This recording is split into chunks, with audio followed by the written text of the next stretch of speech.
I think a survivor in a very literal sense, like we think about survivors of wars and these more physical traumatic events, but I do think persons who have survived domestic violence or abusive relationships of any sort, like whether it be more psychological or physical, are survivors.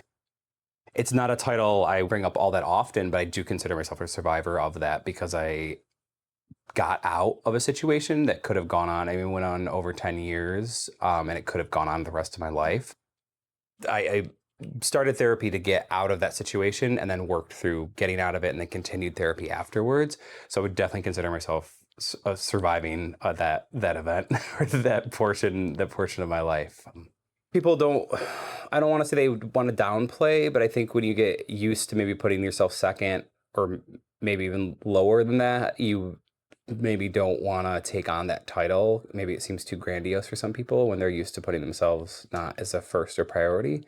But that's something I would proudly, gladly use that term.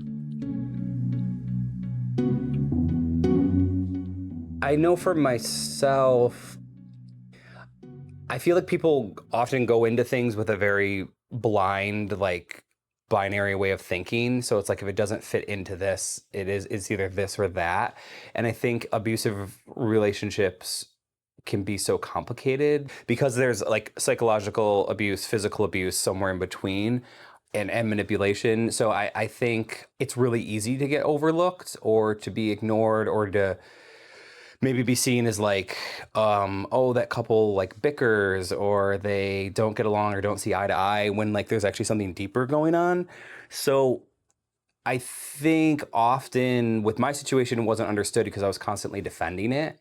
So I was quick to try to justify all of it. I did a really good job kind of covering it up and masking it, but I also didn't believe I could accept better.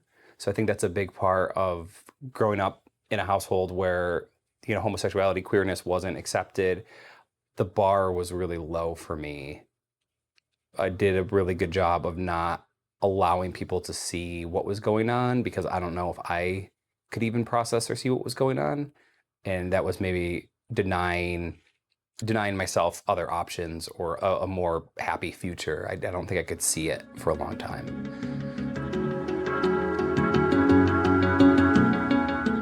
So with my situation, I was 15 and I had grown up in a very homophobic household, racist household, very religious, like very extreme to the point now. I mean, they considered themselves Catholic, but they were excommunicated from the Catholic Church. So I like to just refer to it as a cult because that's what it was. And there was, some levels of like love and acceptance, but there was a very homophobic household. So that was something I grew up with from the time I was a child. And that was very damaging. And I went through probably a large period of like when I reached double digits where I was very depressed and very sad. And then, over time, there were more media outlets that kind of told me I was okay. It was at a time when MTV was doing programming that they'd had like Sex in the 90s and all these things that kind of counteracted what I was being told. Like it's okay to have sexuality, it's okay to be gay, and like it was really, really important that I had things like that because that was kind of a lifeline. I didn't have anything else really doing that for me. So I kind of had glimmers of hope, and I went to Catholic school, but I had some progressive friends who, made me feel a little bit more comfortable, and was discovering music and, getting into doing drugs a little bit too, psychedelic drugs, which was, like allowing me to have different levels of self-expression and understanding.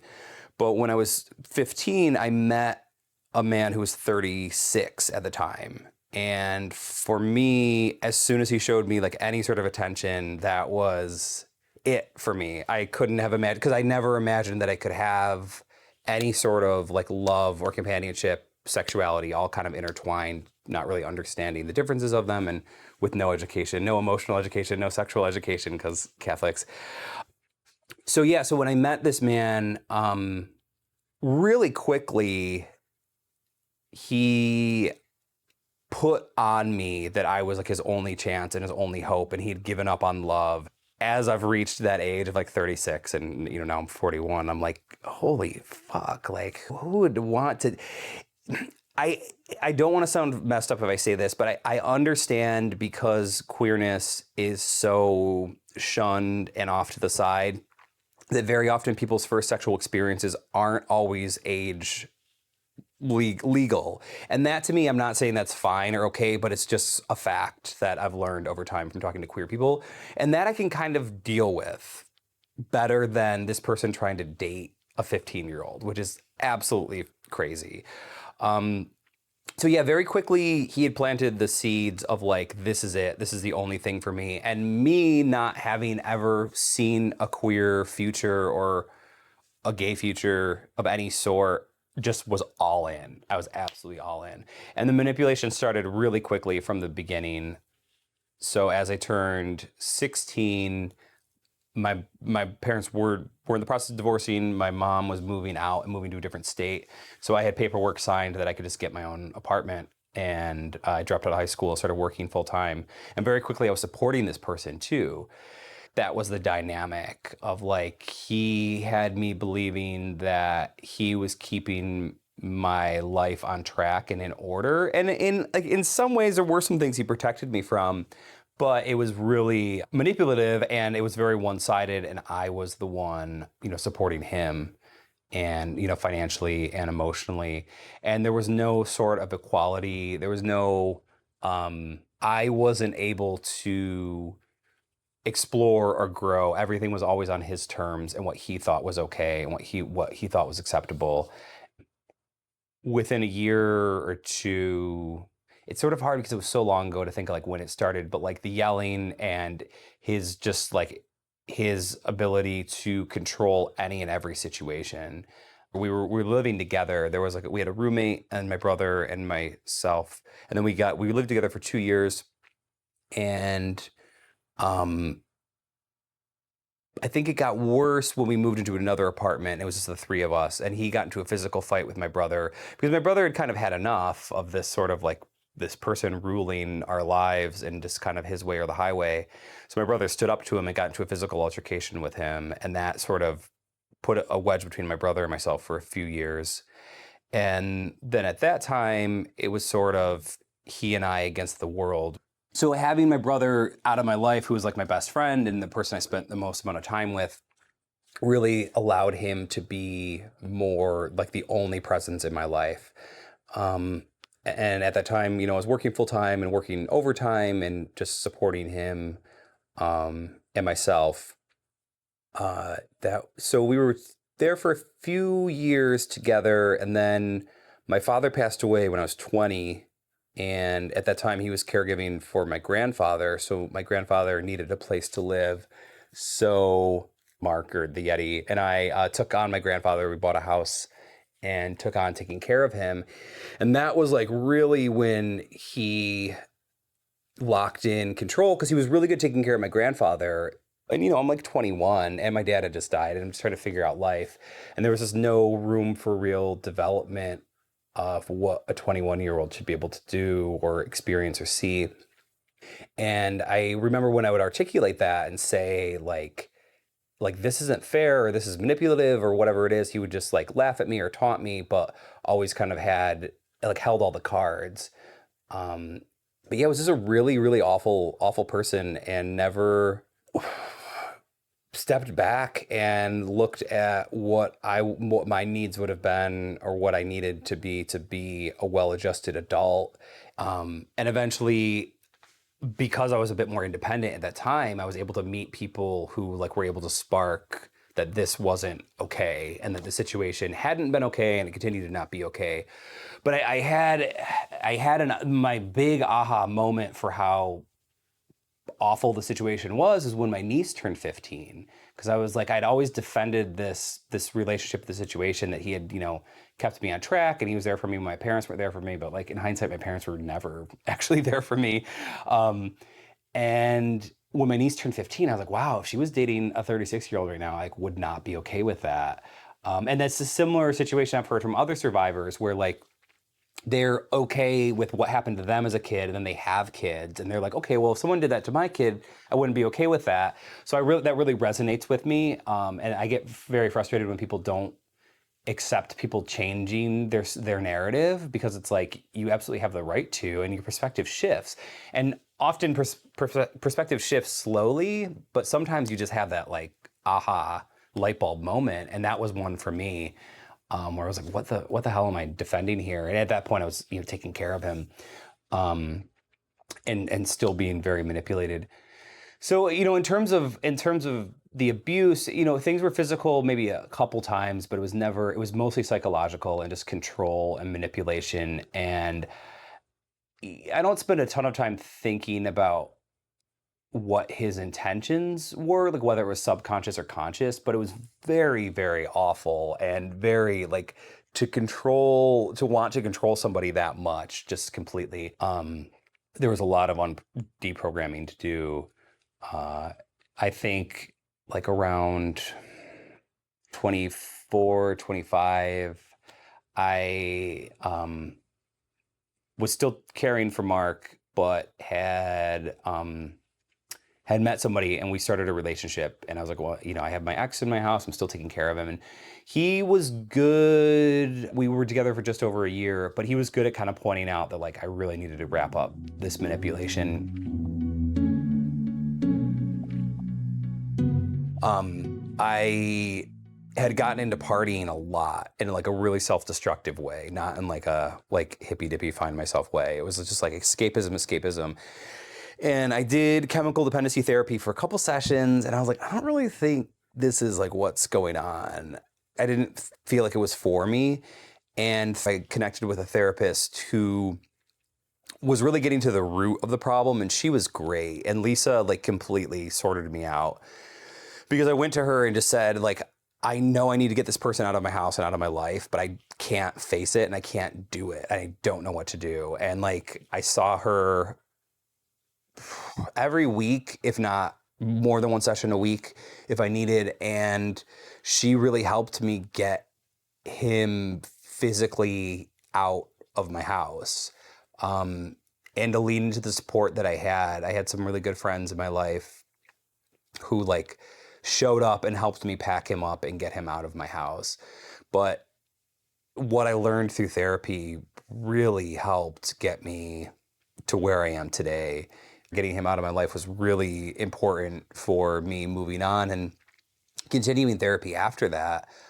For years, I probably saw her for the better part of 10 years.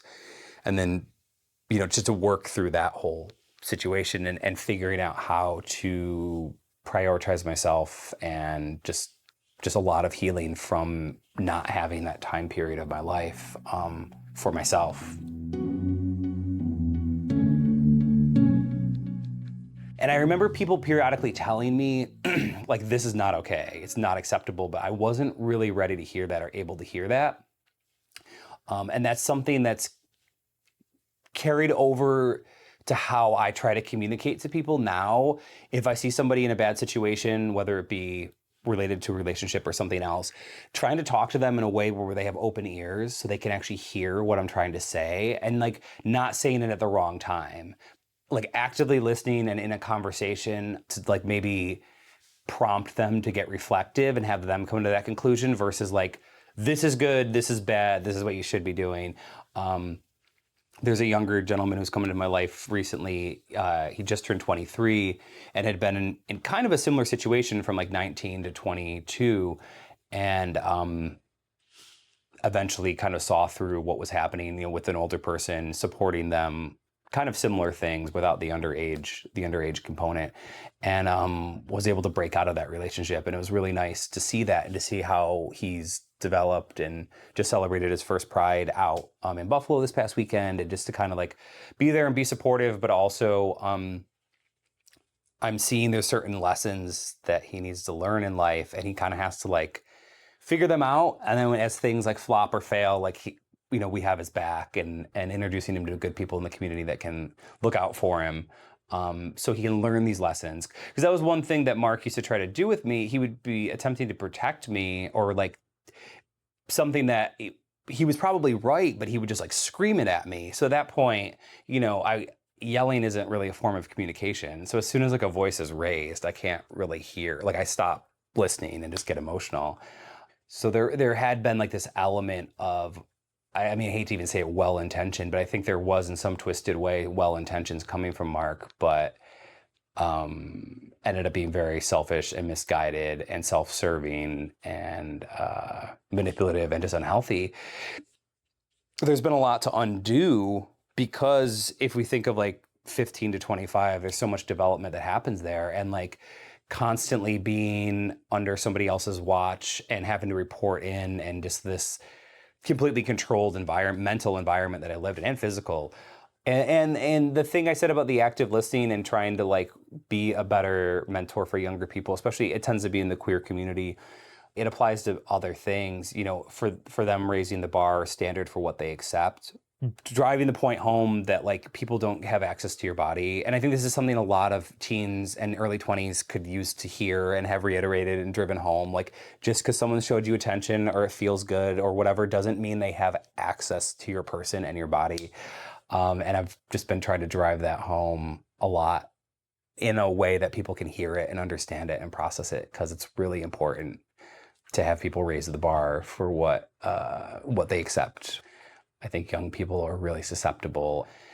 And I think we did lose out on a generation of mentors and role models with HIV. And I think we are finally getting to a point where we have, like, I've had older gay couples that have been in my life that have been a good influence on me. And I know, like, my partner and I have been together 15 years.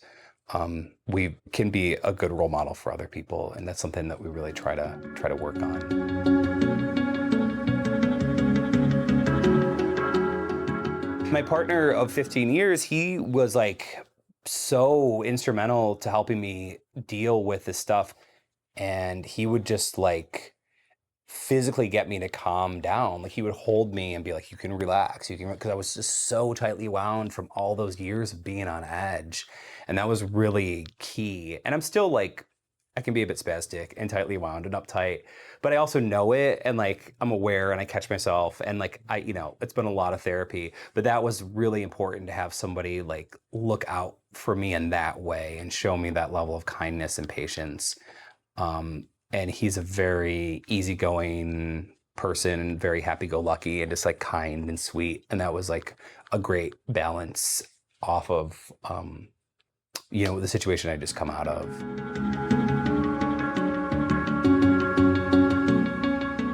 One thing that I would say to people who are healing from abuse is that there isn't a specific time frame that you need to be on, and that you have to take the time and space.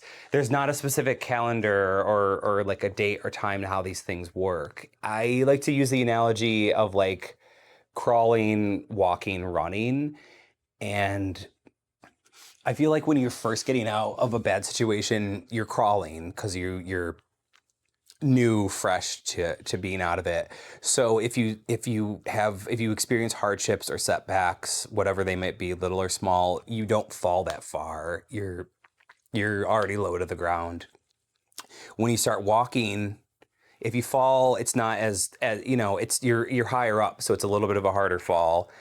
But once you're really smooth sailing and running and you caught your stride, and then something hits you and sets you back, that impact of hitting can be really harsh. So just to give yourself kindness and as much space as you need, because the way you make progress and then get catapulted backwards and then make progress again, there isn't a one way that happens, and you just need to not feel defeated by it, and to just stay on that course and just do what works for you. I think often when people give you advice, especially maybe somebody who was in a situation and maybe they are consider themselves a survivor, maybe they have a grasp on it or not, they try to give you this advice of like, well, this is going to happen. And I think this applies to grief too. There's like this very specific way you're going to work through it. And that's just not the case. It's so individualized. And what could trigger you or set you back or throw you off or pause your healing, or however you want to word it, could be so specific and so unique to you that you really just need to show yourself the respect and kindness of allowing yourself to heal. Yeah, and it's easy to compare ourselves. We're like really in peak comparison culture with social media and like and I think even with like the stages of grief, like they were created as a way to kind of help you, but now they're like this very literal thing, and that's like not how grief works necessarily. Yeah, so I think just healing on your own time is really important. And I think we're always going to be works in progress, and getting over something so traumatic. Maybe it was just like one physical abusive situation, then you got out, but that could be more traumatic than somebody who's in a psychologically abusive relationship for 5 years. Like the way it affects everyone is different. And those scars, whether we see them or not, are very real. And you're the only one who can really be kind to yourself. I mean, you can surround yourself with good people, but like you've got to be kind. And that's something my therapist really drove home with me, was figuring out how to put myself first. She taught me the difference between but and, because I was constantly, with everything in my life at the time I was, especially when I first started seeing her, there was always a but. And she's like, well, all these things can coexist. If you put an and instead of but, all of these needs are actually equal. It's not like, well, this, but my needs go second. It's like, and my needs, putting them on an equal. And that was a really important thing for me to understand. It's something I like that can help center me and help remind me what my priorities are if I'm like losing focus of that. I have noticed a change over time. I don't think I would be as far along if I hadn't dedicated that much time to therapy and prioritized it. And I'm very proud of myself for doing that. And I sometimes, especially like within my family who I'm related to, I see these repeat situations, and I just don't see anybody working, or some certain members of the family like working on any of this stuff. And it makes me frustrated with them, but also proud of myself for having dedicated that much time to it, because it wasn't easy. It was like really gritty and ugly for a long time. I mean, some of those sessions were just like awful, but really important. So yeah, I just kind of noticed that like over time I could just talk about things a little bit more candidly, and I wouldn't necessarily have a breakdown or cry about it, or and it was usually in a way of dishing out advice to other people, often I guess younger people, but like but yeah, I have felt that it's gotten easier, and time definitely does heal things, but working on yourself and actually finding ways to heal. For me, it's been the arts, I think, because Mark was really negative about me being involved in the arts, and which is like so twisted and weird and dark. Like it's fucking crazy. I can't see like wanting to put out somebody's light. Like I just can't. So yeah, that's been a big part of it. Definitely like being involved in nightlife and getting back involved in music and DJing, which is something I really didn't get back into till I was like 30. Which I had gotten involved in as a teenager. I fell in love with electronic music and started DJing, and tooled with stuff, but never really allowed myself to take it serious because of his attitude and, how he talked to me and treated me. So that's been a big part of it, is getting back involved in music, and through that building community, which is something my partner's always been focused on, which I kind of didn't realize until I started doing it. So I'm like one foot in front of the other, but building community through the arts has been really empowering and great. And then as I think about myself getting older and wanting my city to just be better, helping other people and lowering that barrier for them, because with DJing and producing music, there's a lot of cost. So it's easy for people to kind of stay in the unprofessional realm. So kind of helping people bridge that gap so they can take on gigs in bigger cities and in other places and be a professional. So that's a big part of myself. It's been fun finding after that relationship, was like my relationship with the arts, and there not really being a right or wrong way to experience them. Cause like, I feel like the the time I was with him, like there was a very like right and wrong, black and white thing, and it was like based off of his whims or perception. So to kind of like break free of that. Which is interesting because I haven't really ever thought of that. I haven't thought about that so specifically until now.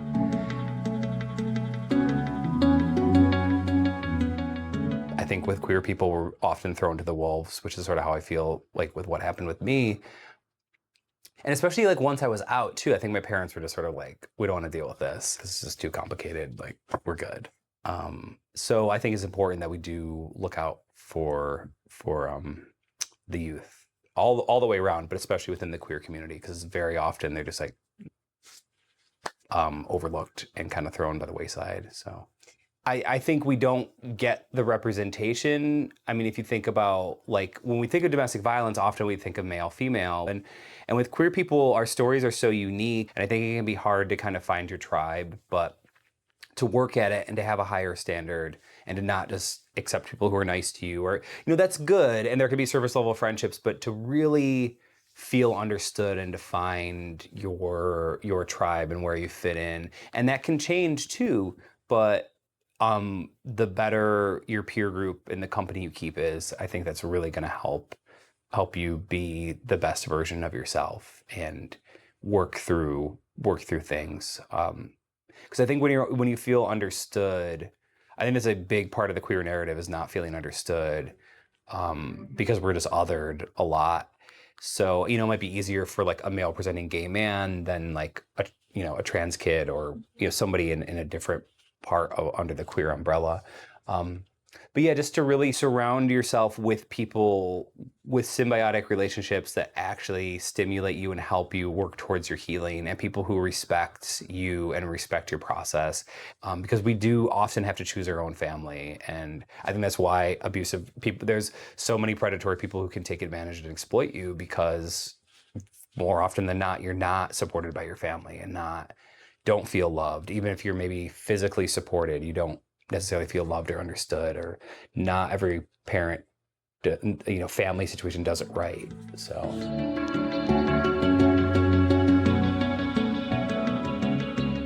in times of self-doubt, I remind myself that I'm a priority, and that's something that I wasn't for a long time, a big portion of my life, especially during developmental years. So that's where the but and the and replacement really works for me, and that's something that comes up a lot.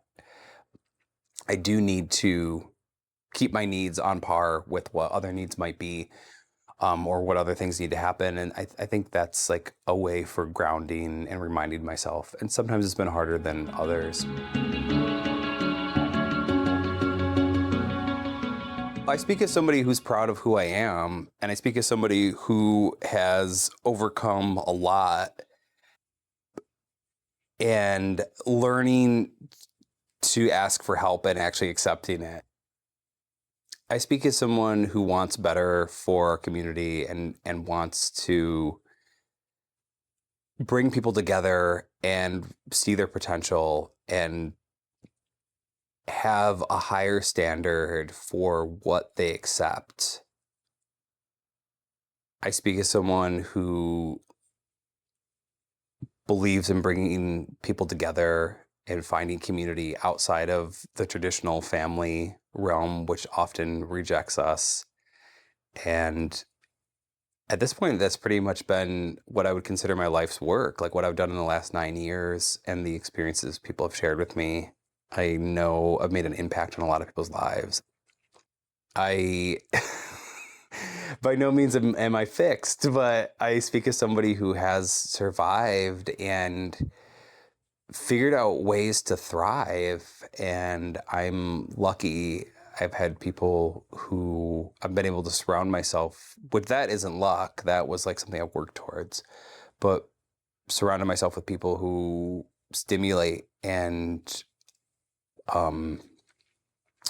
really look out for me and help keep my life on track, and people I can spill my guts to and just like lay it all out and have them be there for me without judgment